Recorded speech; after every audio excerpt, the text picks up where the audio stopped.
Hammamiz vitr namozini o'qiymiz har kun. Shu vitr namozidan keyin Rasululloh sallallohu alayhi vasallamdan kelgan bir zikr bor.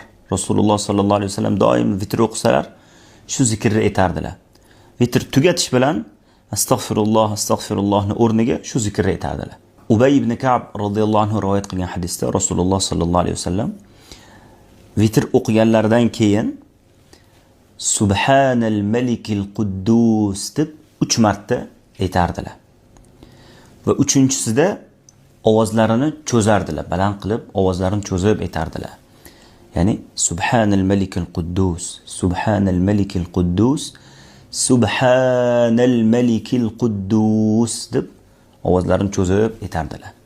Biz ham shu sunnatni o'zimizga odat qilib olishimiz kerak. Rasululloh sallallohu alayhi vasallam yana bir sunnatlariga amal qilgan bo'lamiz.